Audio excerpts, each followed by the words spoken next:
deuxième Pulpe 2026. Nous accueillons Thierry Pendeuf, qui est océanographe et physicien, spécialiste de la mécanique des fluides. Je laisserai se présenter plus longuement. Moi, je profite pour vous parler de la prochaine date qui se passera le 4 avril au Calibert. Il sera question de l'épopée des greffes d'organes avec Karim Boujema, qui est un chirurgien renommé et spécialiste des greffes, notamment du foie. Et on s'est associé au réseau des professionnels de santé du plateau. C'est un nouveau collectif et avec lesquels on proposera la veille, donc ici même dans cette salle, le vendredi 3 avril. Je ne me rappelle plus de l'heure, mais c'est écrit sur l'affiche, le film Réparer les vivants, avec un débat à la suite de cette projection sur l'intérêt de donner ses organes. Je vous laisse tout de suite avec Thierry Pendeuf et les océans. Merci Fabienne, merci à Pulpe, merci à tous d'être venus. On a un tout petit souci technique, mais ça va bien se passer. Il y aura un petit peu moins de... Disons qu'il y aura du son, mais peut-être un peu moins fort que prévu. Mais je vous raconterai ce qu'il faut entendre. Ça va bien se passer.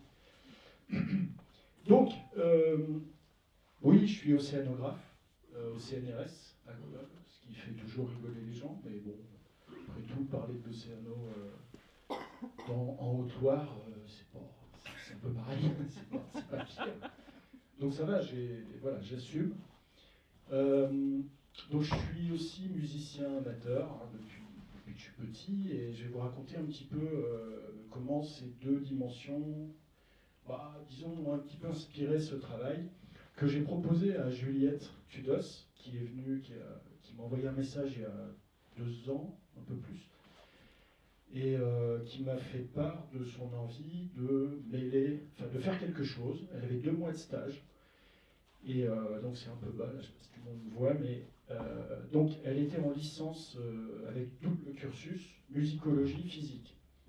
Moi je suis physicien, j'aime la musique, et j'avais une idée qui me trottait dans la tête depuis plus de 10 ans, et son profil collait complètement avec cette idée. Donc je vais vous raconter un petit peu ce qu'on a fait. Je vais aussi vous montrer, vous expliquer, et puis idéalement vous faire entendre. Donc on va essayer de parler, voir et puis entendre des trucs sur l'océan. D'accord ? Alors, je ne suis pas biologiste. Comme Fabienne l'a mentionné, je suis physicien, ou comme je l'ai marqué. Je travaille plutôt sur la mécanique des fluides. Donc je m'occupe de l'environnement physique de l'océan. Les masses d'eau, les courants. Pourquoi le Gulf Stream, ça c'est le Gulf Stream, pourquoi il fait ça ? Pourquoi il fait tous ces machins ?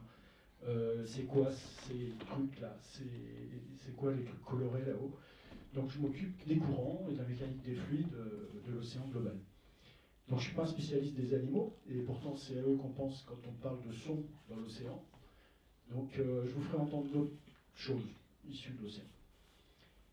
Et puis on va commencer par animer tout ça, parce que le son c'est une variation de pression. L'océan c'est un peu pareil, en beaucoup, beaucoup, beaucoup plus lent. Alors je commence par ce film qui vous montre, donc c'est issu d'une simulation numérique. Une simulation numérique, c'est un programme informatique dans lequel on a rentré toutes les équations de la physique des fluides et que l'on fait tourner sur un gros ordinateur et qui nous donne une sorte de copie, de variabilité d'un océan virtuel auquel que l'on peut soumettre à pas mal de choses. Les marées, les vents, seulement les marées, chose qu'on ne peut pas faire dans le vrai monde. Donc c'est toujours très intéressant pour savoir comment il fonctionne que de pouvoir jouer avec les forces qu'on lui applique. Ce que vous voyez là, ce sont les vitesses de surface. Donc vous avez ici l'échelle. Bleu, enfin noir, c'est pas de vitesse. Il n'y a pas beaucoup d'endroits où il ne se passe rien. Et quand c'est jaune ici, on n'est pas loin des 2 mètres par seconde. Et vous avez une image par heure. Et dernier truc, juste pour se situer, bon, vous avez reconnu, hein, la France c'est là-bas, les États-Unis c'est l'Atlantique Nord. Là-haut c'est l'Islande et le Groenland. Et je ne sais pas si vous voyez ici, mais on a accéléré évidemment la variabilité de l'océan pour voir quelque chose. Je vous donne le rythme des jours. Voilà. À chaque claquement de doigts, il y a un jour qui passe. D'accord? Donc on a bien accéléré l'histoire. Et si vous êtes à l'aise avec compter les stroboscopes, vous verrez qu'il y a à peu près, enfin il y a deux maxima, il y a deux coups jaunes là-haut par claquement de doigts. C'est la marée, d'accord? Les courants de marée. On va voir, on va entendre, si on peut, un peu mieux cette marée tout à l'heure. Mais donc c'est l'un des endroits au monde, en tout cas de cette région, mais je crois que c'est l'un des endroits au monde où les courants de marée sont les plus forts. On a 2 marées par jour dans cette région, que vous connaissez, hein, la Manche. On sait que la baie du Mont-Saint-Michel, c'est un hotspot de marée au niveau international. La baie de Fundy, ici, c'est, je crois, l'endroit au monde où les marées sont encore plus fortes. On a jusqu'à une quinzaine de mètres de différence de niveau entre marée haute et marée basse. Donc là, c'est un truc complètement de fou. Hein. Nous, on est un petit peu des rigolos là-bas. Et vous voyez qu'il y a des endroits où ça se voit moins. Vous regardez. Ici, ça clignote un petit peu. C'est quoi ça? Ça, c'est Gibraltar. Et la marée, elle pompe. Elle fait monter, descendre le niveau de l'eau. Et quand vous avez un niveau plus haut d'un côté que de l'autre, l'eau, elle va des hautes pressions vers les basses pressions. Donc du coup, vous avez... Ah, il s'est arrêté. Vous avez des entrées, puis des sorties, puis des entrées, puis des sorties dans le détroit du Gibraltar de vitesse de surface. Bon, je ne vais pas en parler des heures, même si je pourrais, parce que c'est une richesse incroyable. Ce que vous avez là, je vous l'ai dit, c'est le Gulf Stream. Vous voyez que ça bouge, hein, mais beaucoup moins vite que la marée. La marée, pour nous, c'est ce qui est pratiquement le plus rapide, en tout cas dans ce que je fais. Et vous voyez ces méandres-là qui se déforment lentement. C'est toute une gamme de fluctuations océaniques qui sont... donc à nouveau, c'est une simulation, mais on compare ça à la réalité, obtenue par satellite notamment. Et en fait, c'est assez réaliste. Là, vous avez peut-être vu un méandre se séparer, se refermer, il y en a un autre ici, et faire un tourbillon. Ces tourbillons peuvent se promener ensuite pendant des mois, voire des années, aller disparaître le long des côtes. Hein. Vous avez ici le fond des océans, il est pas, là il est à 6000 mètres, mais là il est plutôt à 100 mètres. Donc les grosses structures ici qui descendent jusqu'à 2000 mètres vont s'écraser sur les bords. Voilà pour la vitesse. Vous avez une petite idée de la complexité du truc. Donc je l'ai dit, quels sont les moteurs de tout ça? Non, je ne l'ai pas dit en fait. La marée, vous savez peut-être, est liée à 2 effets principaux. La présence de la Lune, d'une part, le fait que la Terre tourne sur elle-même, on va en parler un peu plus, et puis il y a le Soleil qui vient mettre son grain de sel dans l'affaire. Donc c'est essentiellement rotation de la Terre, Lune qui tourne autour de la Terre aussi, et le tout qui tourne autour du Soleil. Et bien ça génère la marée, je vais montrer ici avec les flèches. On ne va pas s'étaler là-dessus, mais vous voyez des petits machins, là ça clignote, c'est une sorte de poussière. En fait, ce sont des ondes qui sont associées à la marée. La marée, quand elle passe sur les montagnes sous-marines, la marée, c'est des allers-retours d'eau, donc 6 km d'eau qui montent et qui descendent les pentes. Ça fait des ondes dont on voit la trace en surface. Et voilà, donc c'est des choses qui s'observent depuis peu, mais qu'on simule depuis longtemps. Un autre moteur de la variabilité océanique, alors qu'on ne voit pas forcément là-dessus, mais si on accélérait le film encore 100 fois plus, on verrait assez clairement que, alors le Gulf Stream, on en a parlé, c'est lui là, qui ramène beaucoup d'eau chaude vers l'Europe, hein, qui évite qu'on ait aussi froid que les copains canadiens en hiver. Et le Gulf Stream va recirculer, va alimenter une grande circulation vers le sud, qui se reboucle ici dans le Golfe du Mexique. Ça c'est un grand gire, on appelle ça un gire. Et il recircule aussi vers le nord pour faire un deuxième gire là-haut. Et ce système de très très grande taille fluctue quand l'atmosphère fluctue. D'accord ? Donc l'atmosphère imprime sa fantaisie sur l'océan et on va voir ça. Un dernier truc, parce que bon, il y en aurait beaucoup d'autres, mais je voulais juste vous montrer que là on parle de mouvements océaniques qui sont pilotés par l'extérieur. la Lune, le Soleil, les machins, et puis l'atmosphère. Bon, en fait, il y a toute une classe de trucs que vous voyez ici, par exemple ça, tout ce que vous voyez là, et tous ces filaments, ces tourbillons, en fait, ils n'ont pas besoin de variabilité externe pour exister. Ils émergent spontanément. Il y en a, ça c'est de la turbulence, d'accord? C'est un peu comme des volutes de fumée qui iraient beaucoup, beaucoup plus lentement. C'est l'équivalent dans l'océan des volutes de fumée. Et puis on a par basse fréquence. Voilà. Donc, il y a des responsables externes à la variabilité que vous voyez là, et l'océan lui-même, il est capable de faire le boulot. On va faire un petit zoom, parce que là, vous voyez quelque chose, déjà, il y a pas mal de choses, mais il y en a encore plus. On ne va pas descendre à l'échelle de la plage, hein, parce qu'il se passe encore d'autres trucs. Mais là, vous avez un zoom sur cette région sur laquelle on va se focaliser, parce qu'elle est assez intéressante, il se passe beaucoup de choses. En gros, quand c'est noir, ça tourne dans ce sens-là. Quand c'est blanc, ça tourne dans ce sens-là. Okay, là, vous avez une idée à peu près d'un cercle de 100 km, 100 km de diamètre. Vous voyez qu'il y a des tourbillons d'une centaine de kilomètres, mais il y en a de pas mal de tailles différentes. L'océan profond est associé aux grandes structures. Là, c'est profond, là aussi, et puis là, ça l'est moins. Et on voit que moins c'est profond, plus les structures sont fines. Là, on voit des choses beaucoup plus fines. Donc, c'est toute une zoologie de phénomènes de mécanique des fluides qui génère ça. Le Gulf Stream, vous le voyez là, on a zoomé dessus. Là, il fait une excursion dans le Golfe du Mexique, qui s'appelle bien comme ça, hein, on est d'accord. Et puis, le Gulf Stream continue là-haut, on l'a vu. Et là, vous voyez régulièrement la boucle ici se referme. Le Gulf Stream, lui, pendant un temps, il alimente là, puis il repart. Il repart vers l'est. Et ces énormes bulles d'eau, qui représentent des millions de mètres cubes, va se promener gentiment pendant des mois dans le golfe du Mexique, va faire des trucs un peu compliqués, et va venir se mourir sur les côtes, là, au bout d'un long moment. Voilà donc ce qu'on voit avec les yeux, ce qu'on étudie avec des équations, des machins, et puis on va essayer de voir si on ne peut pas écouter certaines choses de ce qu'on vient de voir.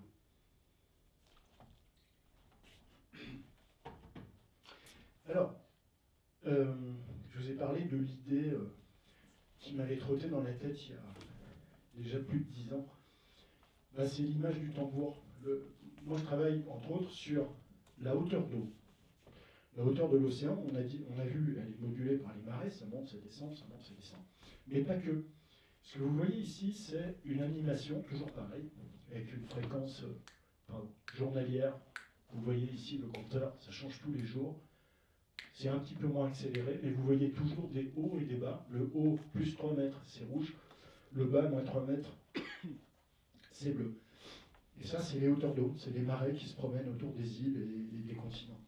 Mais vous voyez que ça fluctue, il y a des hauts et des bas partout, tout le temps, à la fois rapide à la vitesse de la marée, et puis, on ne le voit pas très bien ici, mais aussi beaucoup plus lent, associé au grand courant, au tourbillon et tout y quanti. Et moi, quand je vois ça, ça me rappelle ça. Bon, un tambour, c'est quoi? C'est une peau tendue sur un truc rond. Vous tapez dessus, ça vibre. C'est un son caractéristique, il y a des tomes, il y a des caisses claires, il y a des tas de percussions différentes. Donc l'océan, il est particulier, il a une forme très complexe par rapport à un rond. Mais il y a des trucs qui tapent dessus aussi. La marée, la lune, l'atmosphère, tout ça, c'est une manière, c'est plein de façons de taper sur une grande peau énorme. Et on va le relancer. Et donc la question qui me titillait, c'était ça fait quel son ce truc-là? Alors, ça va très lentement. J'ai oublié de dire qu'un son, c'est quoi? Un son, c'est les vibrations de l'air qui parviennent à votre oreille. Et pour entendre quelque chose, il faut que ça vibre au moins 20 fois par seconde, jusqu'à 20 000 fois par seconde. Si ça vibre ici 2 fois par jour, c'est même pas la peine d'essayer d'écouter, vous n'entendrez rien. Donc le truc, c'est d'accélérer très fortement, enfin en tout cas suffisamment ces vibrations, mettre en vibration l'air via un haut-parleur, et puis tendre l'oreille, écouter, voir le son que ça fait. Donc en fait, l'idée c'est, si on mettait un stéthoscope là, on entendrait quoi? Une fois, après avoir accéléré ce tambour, ce film de tambour très très très très vite. Un exemple, donc parmi les trucs que j'ai pu essayer de comprendre dans cet océan, dans cette région par exemple, on peut voir si là on met le stéthoscope ici, et plutôt on essaye de voir les hauts et les bas de l'eau ici. Là on a 20 ans, 1993-2013. Vous voyez qu'ici, là, il y a des hauts, des bas, des hauts, des bas. C'est pas complètement régulier, mais il y a une forme de régularité. Vous mettez, je sais pas, 1000 km plus au sud, ici, au large du Mexique, ça n'a strictement rien à voir. Et ben, ça m'a inspiré des trucs que je faisais quand j'étais ado, et qu'on ne voit pas. Si, c'est là. Quand j'étais ado, j'ai mis toutes mes économies dans un machin comme ça. Ça s'appelle un synthétiseur. Et donc, à l'école, j'apprenais la physique. Donc, on nous parlait c'était pas d'océano, c'était de l'électricité. Il y avait des plus, des moins, des fluctuations. On faisait de la mécanique aussi. Donc, on étudiait ce genre de trucs. Et moi, le soir, à la maison, je m'amusais à faire des sons avec ce truc. Et dans la mesure du possible, je m'amusais à reproduire des sons d'instruments. Et c'est pas compliqué, un truc comme ça fabrique des signaux électriques qui peuvent ressembler à celui du haut, très sinusoïdal, très régulier, et ça sonne un peu comme une flûte. Celui du milieu, c'est un violoncelle. Vous voyez que c'est beaucoup plus chahuté. Peut-être qu'on se rapproche un peu plus de ça, pour voir. Et puis là, ça c'est le bruit d'une plage avec les vagues qui déferlent. C'est un son continu, assez doux, assez grave. C'est ce qu'on appelle un bruit rose. Bref, vous avez compris ce qui m'est passé par l'esprit. Moi, j'ai étudié ça. Et puis, j'avais fait ça avant. On va essayer de faire un mix des deux. On va essayer d'écouter ça comme on pouvait écouter ça. Alors, de quoi on se sert? Donc, mon métier, c'est comme je vous l'ai dit, on fait des simulations sur des gros ordinateurs. On veut simuler ça. On veut voir, essayer de comprendre d'où ça vient, dans plein de régions. Alors comment on fait? On a les équations de mécanique des fluides qui sont codées dans l'ordinateur et on soumet cet océan virtuel à des choses. En l'occurrence, donc on a un état initial de l'océan et puis on lui branche l'évolution de l'atmosphère. On a le droit, on fait ce qu'on veut, c'est un océan virtuel. On lui branche l'évolution de la Lune, du Soleil, tout à la fois, que la basse fréquence, que la haute fréquence, pour comprendre comment il bouge l'océan. L'évolution du débit des rivières et tutti quanti. Donc, quand tout va bien, quand on compare ça avec les observations, c'est pas mal.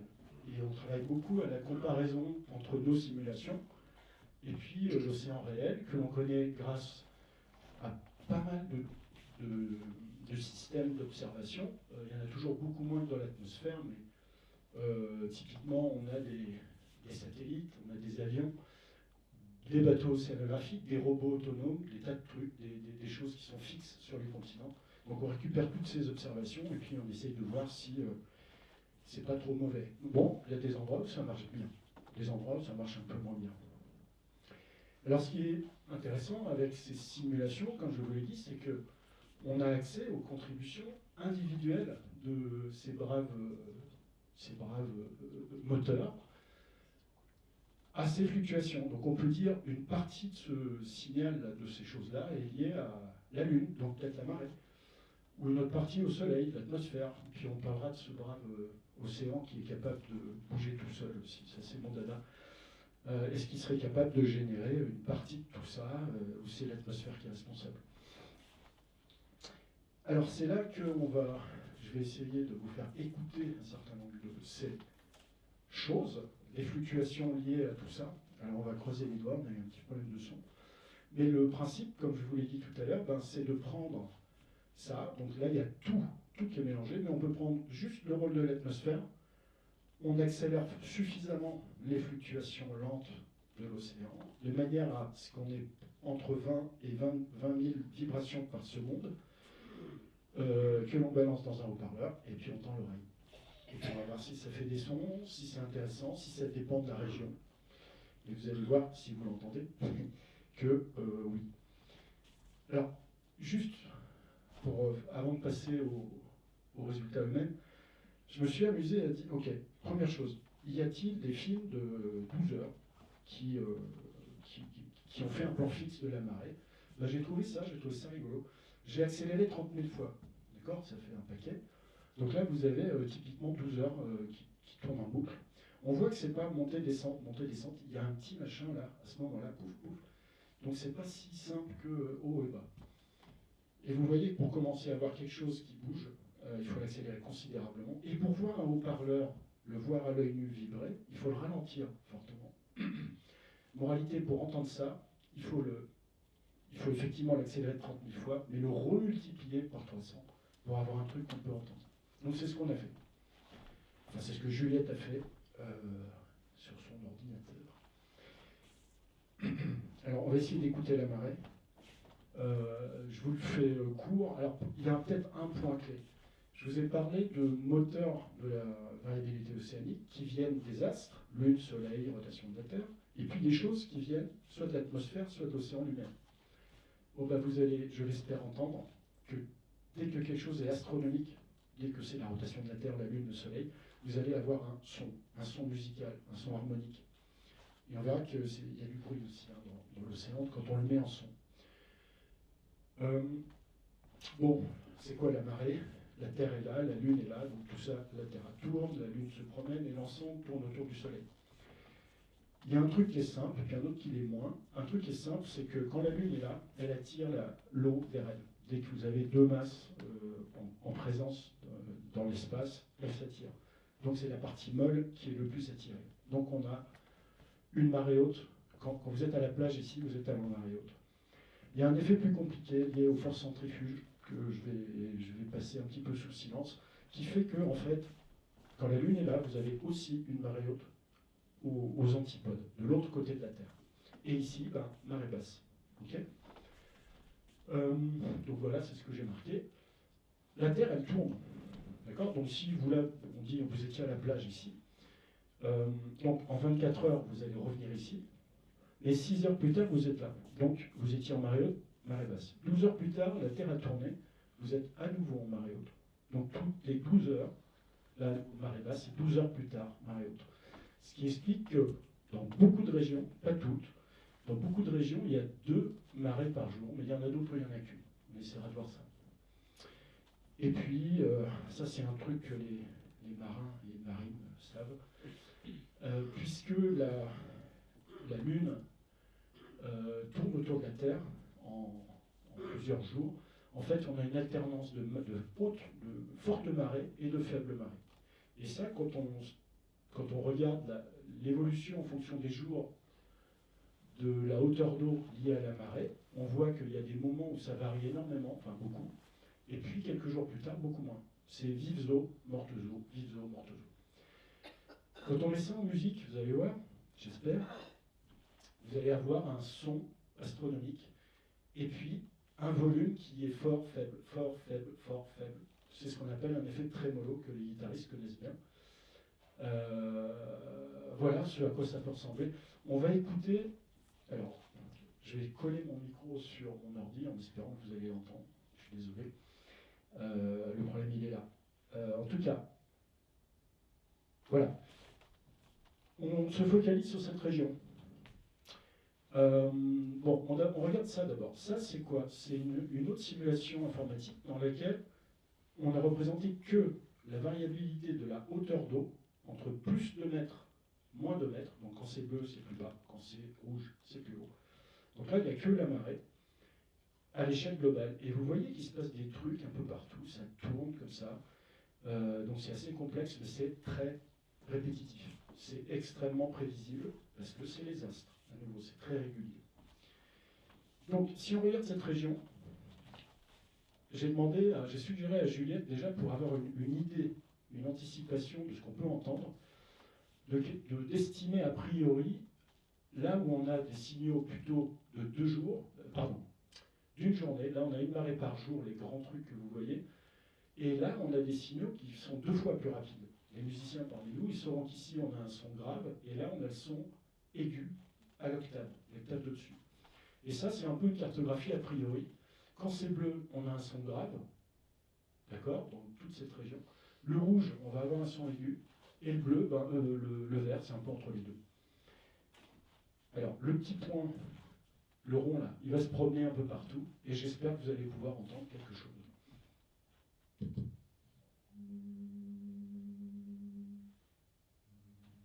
Grave. Moyen. Aigu. Est-ce que vous entendez? Oui.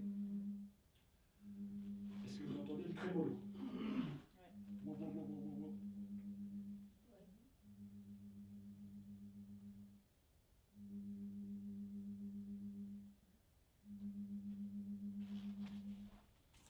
Moi, je vois ça comme des instruments ou des synthétiseurs qui sont réglés différemment dans différentes régions.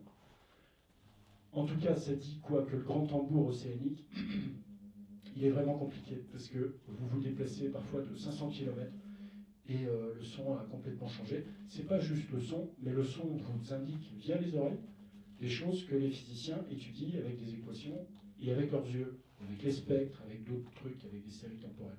Là, on a une perception immédiate, aiguë, grave, machin. Donc, moi, je trouve ça rigolo. Et le point clé, c'est ça. Le moteur est astronomique. Ce que vous entendez, ce sont des sons musicaux, des notes, avec une harmonie. Ça ne va pas être le cas de tous les trucs que je vais vous faire entendre. Si vous aimez le bruit, vous allez être servi. Donc voilà, ça c'est joli, c'est gentil, et ça dit quelque chose de l'océan. Deuxième exemple, alors si on oublie la marée, on continue à regarder des trucs assez rapides, c'est-à-dire des trucs, pour nous, les choses qui varient entre 1 heure et 1 mois, c'est rapide. Parce qu'on travaille aussi sur des échelles de siècles, donc là c'est beaucoup plus long. Mais pour nous, ça c'est de la variabilité rapide. Quand on enlève la marée, eh ben, il y a encore 2 sources qui persistent. Il y a le fait que la Terre, elle tourne en un jour. Si vous écoutez la Terre qui tourne pendant 1 mois, vous allez entendre un truc, parce qu'elle tourne sur elle-même en chaque fois. L'océan, il se dilate le jour, il se contracte la nuit. Donc il fait pouf, pouf, comme ça. Il gonfle, il dégonfle, il monte. Ça fait quoi? C'est astronomique, ça monte, ça descend, ça fait un son. On va l'entendre. Mais il y a beaucoup de choses supplémentaires. Il n'y a pas que la chaleur, il y a les vents, le sel, etc. Mais en plus, là, on a gardé l'impact des vents. Les dépressions, les tempêtes. Pendant 1 mois, vous voyez passer des tempêtes, des machins, des accalmies, des coups de vent, des trucs. Ça, c'est complètement aléatoire. Enfin, complètement. Il y a une très grosse part aléatoire. L'atmosphère, elle fait un peu sa vie, elle est fantaisiste. L'océan répond à ces vents aléatoires de manière aléatoire. Il fait que amplifier ou répondre à ça.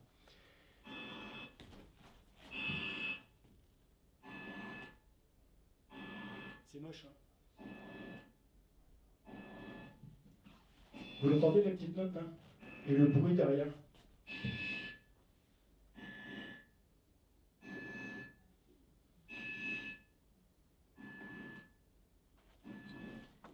Il y a des endroits où le bip est toujours le même partout, la rotation de la Terre est la même partout. Hein. Par contre, le bruit de fond, là, on peut peut-être le réécouter si vous êtes amateur, mais ça se voit quand on analyse visuellement l'évolution ça c'est la réponse du vent, de l'océan au vent, pendant, là il y a quoi, il y a peut-être 1 an ou 1 mois, je ne sais plus. Mais selon qu'on est là, ou là, en fait, la profondeur de l'océan joue beaucoup. La manière dont les vents impactent l'océan est très différente, et ça fait des bruits très différents. Donc il y a la petite note et le bruit qui est très différent selon les régions.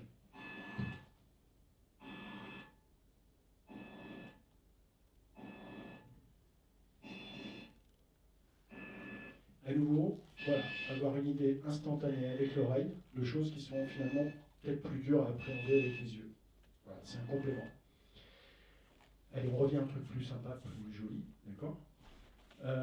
Quand on fait des simulations, on voit des signaux réguliers. Il n'y a pas que la marée, il n'y a pas que le cycle diurne qu'on vient d'écouter, le petit bip là.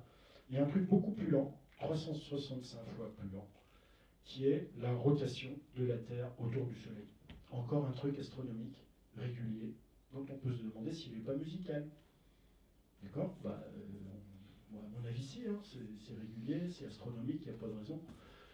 Donc là, c'est pareil, l'océan se dilate en été, se contracte en hiver, avec des effets compliqués de vent, de sel, de bidule complémentaires. Voilà. Et si on se met en un point, là, je ne sais plus, là, vous avez la hauteur d'eau pendant 4 ans.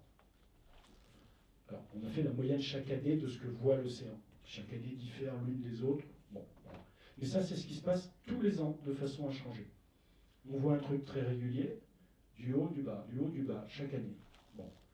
Est-ce que c'est intéressant à regarder et à écouter?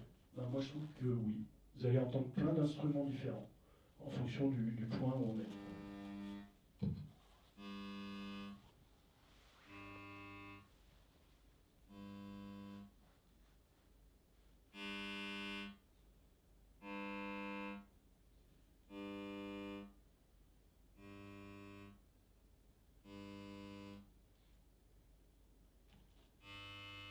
J'entends des clarinettes, des hautbois, des corps anglais, des flûtes.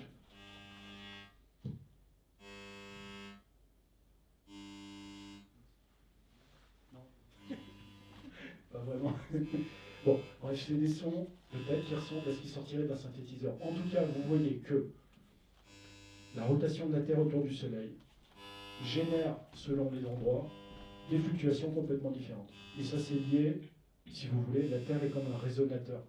C'est comme le tambour. Selon que vous mettez votre stéthoscope près du bord, en plein milieu, bon, là c'est beaucoup plus compliqué, vu la géométrie, mais c'est la manière dont la Terre résonne alors qu'elle tourne autour du Soleil et que le Soleil attire l'océan de façon différente, qu'on a toutes ces variations de son, voilà, et qui sont à l'image de ce qu'on essaye de comprendre. Nous, on essaye de comprendre pourquoi ça fait ça. Donc peut-être que le son peut être utile. Je vais accélérer un peu, parce que le temps passe. Bon, on va voir. Vous aimez les sons, les bruits Ouais, c'est rigolo. Bon. Je crois que vous avez entendu le plus joli, mais il y a deux trucs rigolos encore. L'atmosphère, elle n'est pas juste confinée à des vents pendant un mois. L'atmosphère, elle est aléatoire sur des décennies, en fait. Bon, il y a le réchauffement climatique qui n'est pas du tout aléatoire, d'accord, mais par-dessus des signaux déterministes, il y a beaucoup d'aléatoires. Voilà. À nouveau, vous mettez un truc aléatoire au-dessus d'un tambour, bah, vous allez entendre un truc bruyant. Voilà, c'est aussi bête que ça. Mais on va entendre, je ne sais pas si vous l'entendrez, parce que ça va manquer de basse. En tout genre, toujours est-il qu'il y a encore un frondissement harmonique que l'on perçoit lorsqu'on est sur l'échelle annuelle, chaque année. Allez, on écoute. C'est pas beau ça.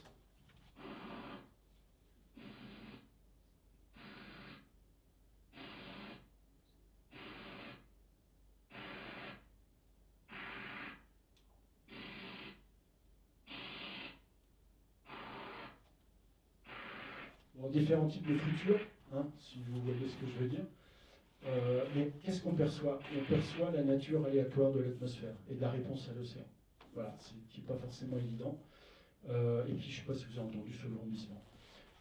Voilà, c'était un autre exemple. Et on finit par mon chouchou, le chaos océanique. Pour faire court, il n'y a pas besoin de lune, il n'y a pas besoin de variation de soleil, il n'y a pas besoin de... Voilà. L'océan, vous le mettez, vous le laissez tranquille, vous le mettez quand même un vent constant. Et bien, il fait ça tout seul comme un grand, selon les régions, de façon aléatoire, et ça c'est les instabilités hydrodynamiques sur lesquelles je travaille, et il se passe des trucs encore plus graves que l'atmosphère, plus basse fréquence.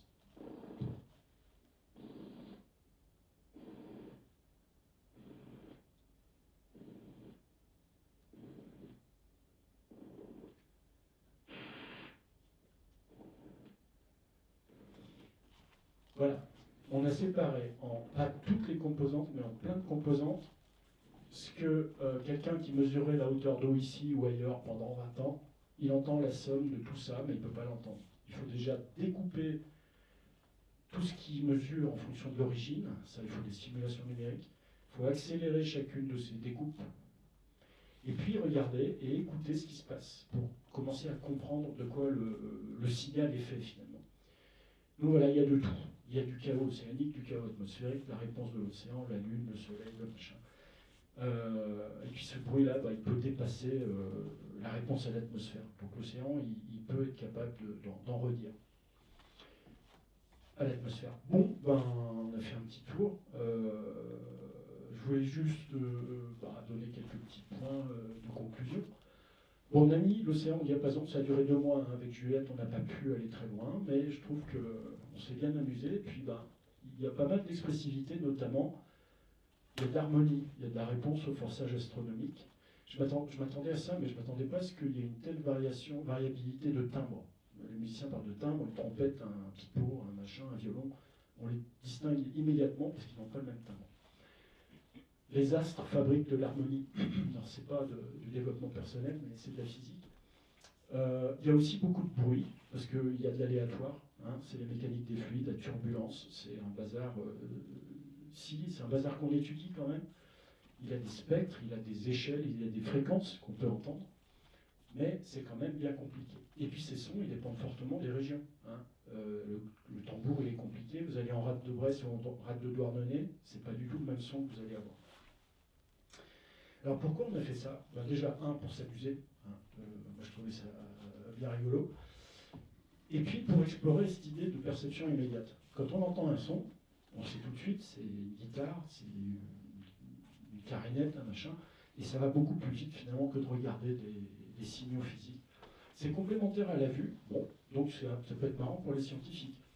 Et puis en fait, moi, pour ça que je suis là aujourd'hui, je pense que ça peut être marrant pour tout le monde, pour vous, pour tous.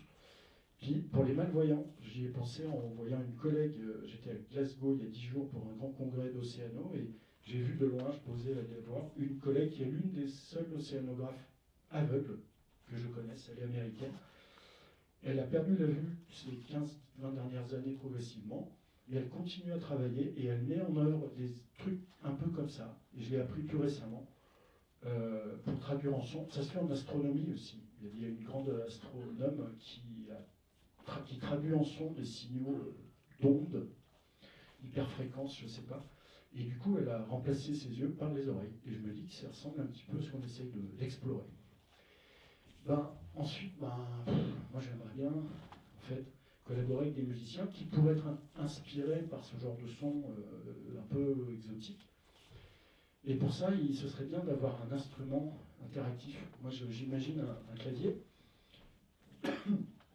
avec une tablette avec une planisphère. Vous déplacez votre doigt sur la planisphère et vous dites au clavier, joue-moi le son de cet endroit-là. Et puis vous déplacez votre doigt et vous sentez le son évoluer à mesure que vous promenez votre stéthoscope. Ça, j'aimerais bien. Bon, je ne suis pas ingénieur, donc j'aimerais bien trouver un stagiaire ou un collaborateur pour faire ça. Et puis, ce serait sympa d'étendre à l'océan global, inclure le changement climatique, qui n'est pas là, mais on pourrait tout à fait imaginer. Le changement climatique fait monter le niveau des mers. D'accord ? On a parlé de niveau des mers.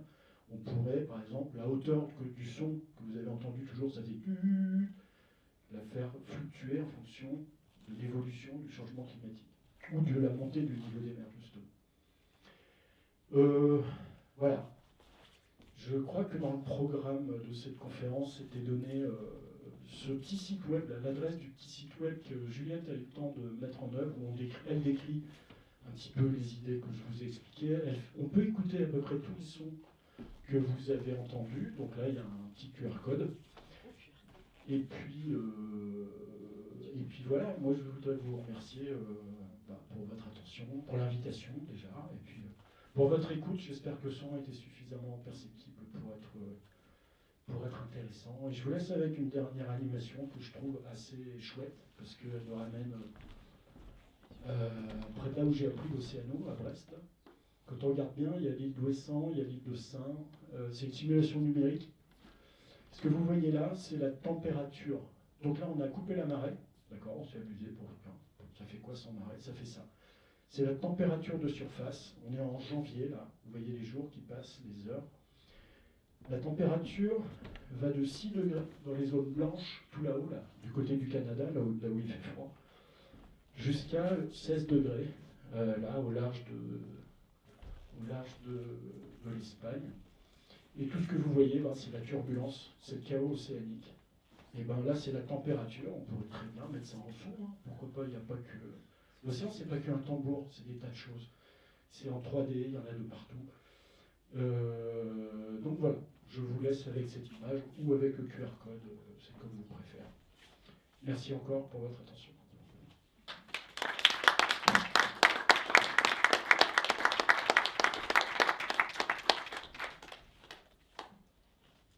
Alors s'il y a des questions, je suis là pour ça.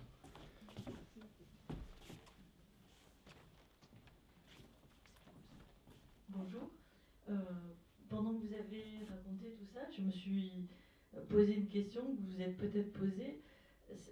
Le travail que vous faites peut peut-être être une réponse aux questions qu'on se pose sur les migrations des animaux marins. Peut-être qu'ils se servent de ces sons pour reconnaître des endroits ou... Enfin, je sais pas, c'est une question que je me pose.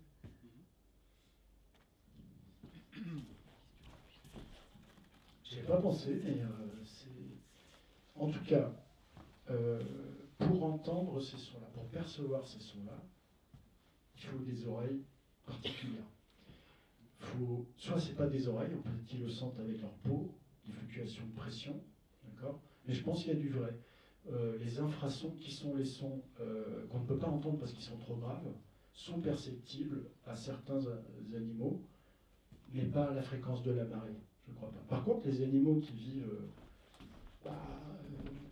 en rade de Brest, ils sentent tout à fait la marée. Les coquilles Saint-Jacques, toutes ces bestioles ont leur physiologie qui évolue en fonction de la marée. Donc oui, j'avais pas pensé, mais bon, peut-être pas des trucs à 10 ans, à 100 ans, parce qu'ils sont morts, les pauvres, mais des trucs plus rapides, possible que ça impacte leur façon de se positionner. Ouais. Intéressant.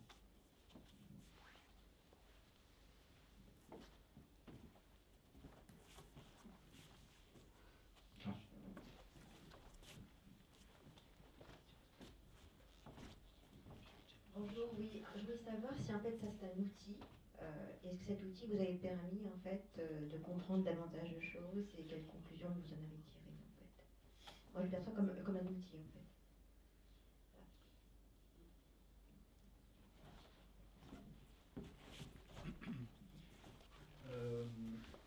Pas encore. C'était une tentative. J'ai mis le doigt dans l'eau pour voir ce qu'il y avait dedans, avec Juliette. L'idée, c'était de fabriquer des sons de ces trucs-là. Voilà. J'ai quand même perçu quelque chose, c'est le fait que l'on entend immédiatement, notamment les sons harmoniques, on entend immédiatement les régions différentes, plus vite qu'à l'œil. Donc ça pourrait peut-être servir d'outil. Je pense que l'oreille pourrait être un outil de classification plus rapide que l'œil pour savoir qu'est-ce qui se passe ici, là, discriminer les grandes régions océaniques. Mais comme je l'ai dit, on s'est surtout amusé. Et c'est aussi une façon peut-être de faire découvrir ce qui se passe dans cette grande baignoire de façon différente. Donc, mais je pense que pour des malvoyants ou je sais pas, des musiciens, les malvoyants, c'est pour être un outil, pour des musiciens, c'est pour être une source d'inspiration. Voilà les motivations telles qu'elles sont maintenant. Et est-ce que maintenant il y a une motivation aussi, enfin un questionnement plus scientifique issu de ça en fait? On peut s'amuser comme ça, puis après on peut aussi, ça peut déboucher sur un questionnement scientifique. En vrai, j'ai pas de questions de recherche là. Il y a des communautés de recherche qui s'intéressent à comment sonifier l'astronomie, le machin, le bidule, envers qui, comment le faire au mieux, pour faire passer quel message, quelle est la perception. Donc ça, c'est des objectifs scientifiques en soi.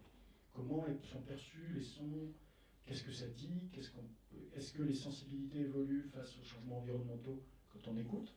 Mais ça, c'est plutôt le travail de psychologue, de sociologue, et ce que je ne suis pas. Moi, j'ai contribué le premier maillon à dire j'ai des données, je suis un peu musicien, j'ai envie de faire des sons, regardez, écoutez. Après, moi, je donnerais bien comme j'ai dit, confier un outil qui serait adapté à des musiciens avec des sons de ce type-là, c'est une façon peut-être de propager le truc, pas forcément dans la science, dans ma science à moi, mais dans le reste de la société, quoi. Moi, j'avais une question sur le rythme, en fait, parce que vous avez parlé de... Tout à l'heure, il y avait le tambour, donc vous son, mais est-ce que finalement vous pouvez dissocier le son du rythme, ou le rythme du son? Alors, j'ai hésité à montrer l'image du tambour, pour une raison. On est habitué à entendre le tambour battre des rythmes. Parce que les batteurs, ils font pan, pan, pan, ils rythment. Moi, je me focalise sur le coup de tambour. Un coup de tambour, c'est des centaines d'oscillations. D'accord ? L'image du tambour vient du fait que là, on a une surface élastique. D'accord ? Le vent appuie sur l'océan, il arrête, ça remonte, ça se promène, ça se propage, comme un tambour. J'ai failli vous montrer, mais ça aurait été un peu long peut-être, l'image au ralenti d'une corde de violon qui vibre. Là, il n'y a pas de rythme, on est d'accord. C'est un archet qui se déplace très lentement, il frotte la corde, et on voit la corde qui oscille en permanence comme ça. Il n'y a pas de coup, il n'y a pas de rythme, c'est une force qui est appliquée. C'est un peu ce qui se passe dans l'océan. C'est pas vraiment un rythme, on est en train d'écouter le son de la corde, de cette immense corde-là. Donc il n'y a pas de rythme là-dedans, sauf la Lune qui passe, qui repasse, qui tape, qui tape, qui tape. Là, on peut voir ça comme un rythme. Et c'est une bonne question parce que un son harmonique, c'est comme si plusieurs marteaux synchronisés tapaient avec des rythmes un peu différents. Prenons la flûte. Où est-ce qu'elle est, la flûte? Elle était là. Bon. La flûte, tout en haut, si vous pouvez l'entendre, elle aussi, par exemple, à 400 fois par seconde, comme ça, au bas, au bas, au bas. C'est à la fois un son continu, quand vous l'entendez, d'accord, il n'y a pas de batterie, mais en vrai, c'est des coups, 400 fois par seconde. Il y a une compression de l'air, il y a une décompression, recompression. Donc il y a une équivalence entre un rythme et un son. Je ne suis pas rentré dans ce détail-là. Je ne sais pas si c'est très clair. J'ai voulu faire écouter comme des sons, des vibrations. Voilà. Le rythme et les sons musicaux sont des vibrations, ni plus ni moins. Sauf que soit c'est un batteur qui les met en œuvre, mais chaque instrument du batteur, un tome, un peu de suite, boum, ça a une note, même s'il tape dessus, il imprime un rythme sur cette note, ou le pianiste qui fait pom, pom, pom, il impose un rythme à quelque chose qui est une succession de rythmes extrêmement rapides. Vous voyez? On peut en parler si vous voulez après. Oui. Tout à l'heure, vous disiez que les simulations que vous aviez faites sur la hauteur de l'eau, elles étaient plutôt corroborées par les observations qui sont faites aussi du coup sur le terrain. Les mesures que vous prenez, pour le coup les observations directes, vous les mesurez comment, notamment la hauteur d'eau? Comment ça se mesure directement sur le terrain? Alors, la hauteur d'eau, il y a deux méthodes principales, relativement. La première est très simple. La première correspond probablement à la manière la plus ancienne de faire de l'océanographie. Il y a, je ne sais plus quand ça a commencé, mais à Brest existe la plus grande mesure, plusieurs fois par jour, de la hauteur d'eau. Il y a un marin qui avait un flotteur qui était solidaire d'un. Je pense que c'était un tube ou un piquet, et le truc coulissait dessus.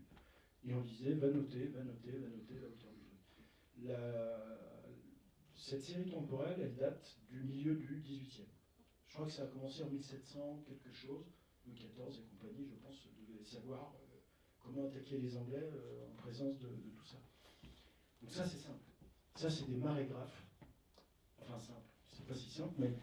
Et il y en a un peu partout autour du monde de ces machins qui mesurent en fait ça. Le problème, c'est que, donc, Brest, c'est là, on avait une mesure, d'ailleurs on l'a mis en son, je ne l'ai pas fait écouter, mais bon, on a mis en son cette mesure historique là, de la hauteur de l'eau à Brest. Donc il y en a un peu partout, mais c'est près des côtes et sur les îles. Donc là, on a une technologie qui est beaucoup plus récente et qui a révolutionné un peu notre domaine. C'est des satellites altimétriques, des satellites qui volent, il y en a aujourd'hui 7 ou 8 en permanence, qui arrivent à mesurer à peu près avec 1 cm de précision la hauteur d'eau partout tout le temps. Ça a révolutionné le truc parce que ça permet de compléter les mesures locales des marégraphes. Et puis on a des trucs un peu plus complexes pour la hauteur d'eau qui permettent de décomposer, parce que là je vous montre la hauteur d'eau, je vous montre la réponse de la hauteur. Non, ça c'est toute la hauteur d'eau sans distinction d'origine. Il y a la marée, il y a la turbulence, il y a le vent, il y a tout là. Mais la hauteur d'eau est composée elle-même, d'une part qui est liée à la masse, une autre qui est liée à la densité de l'eau, il y a plein de trucs. Et on a des instruments un peu plus complexes, plus sophistiqués pour décomposer. Parce que vous pouvez avoir du rouge, parce que l'eau, il y en a plus à cet endroit-là, juste on a accumulé plus d'eau. Mais vous pouvez avoir du rouge, donc une eau plus haute, simplement parce qu'elle est plus chaude et elle s'est dilatée. Ça n'a pas du tout la même origine physique. Et on a des instruments qui permettent de discriminer ces trucs-là. Voilà pour la hauteur d'eau, on en a pour les vitesses, on en a pour les températures. On voit même la salinité de l'espace, la salinité de surface. Voilà. On veut les noms, hein. Tu veux les noms d'eux? Des instruments. Des instruments? J'ai parlé des altimètres qui voient la hauteur d'eau à ça, il y en a plein. Jason, Altica, quoi d'autre, Sentinelle 3, il y en a plein dans les tuyaux, il y en a qui sont en vol, il y en a qui n'existent plus, il y en a plein. Les marégraphes, alors ils ont peut-être des petits noms, mais c'est antique, enfin c'est vieux, je ne sais pas. Il y a le marégraphe de Brest, le marégraphe de Roscoff, je pense. Il y en a en Antarctique, il y en a aux îles Kerguelen, voilà. Je peux t'en donner plein d'autres. Il y a les courantomètres qui mesurent les courants, voilà, les courantomètres. On a des capteurs de température. J'ai parlé aussi de robots autonomes. Voilà, c'est là. Bon, on ne voit pas bien, c'est symbolisé ici, là, en bas. On a des sortes de... Alors, on a 2 types de trucs pour aller voir ce qui se passe sous la surface. Sous la surface, il faut savoir que l'océan, contrairement à l'atmosphère, il est opaque, on ne voit pas à travers. Il est extrêmement hostile parce qu'il est corrosif, les pressions sont colossales. Allez voir ce qui se passe à 100 mètres, ne serait-ce que 100 mètres, je ne parle pas de 6000 mètres. 100 mètres de fond, c'est extrêmement compliqué. Beaucoup plus que de lâcher un ballon dans l'atmosphère qui va mesurer la pression, la température. Bon, c'est pas très compliqué. Dans l'océan, c'est beaucoup plus dur. Donc pour aller voir ce qui se passe dessous, on a une petite armada depuis 20 ans de ce qu'on appelle des flotteurs Argo, ils ont un petit nom, qui se promènent à 1000 mètres. Tous les 10 jours, ils montent en surface, ils descendent à 2000, ils mesurent tout ce qu'il y a sur la verticale, ils passent un jour ou 2 en surface en balançant les données vers des satellites et leur position. Et une fois que c'est fait, ils redescendent à 1000 mètres, ils se promènent au gré des courants pendant 10 jours, ils plongent à 2000, ils remontent, etc. Donc ça a révolutionné la connaissance de l'océan de subsurface. On a des planeurs sous-marins qu'on fait monter et descendre et qu'on peut du coup diriger comme un planeur dans l'eau. Donc si on veut aller lui dire tu montes, tu descends, mais tu vas de là à là, on peut le faire. Alors que les Argos, ils suivent les courants, la fantaisie des courants. On en a plein d'autres, pas assez malheureusement, parce que l'océan est immense. Mais, Argo, il y en a 7000. Non, Argo, c'est... si tu comptes tous ceux qui ont été lancés depuis le début, c'est des dizaines de milliers. Mais la flotte, je crois, c'est 4-5 000 au mieux. Moi, j'avais en tête 3-4 000 en permanence. Voilà.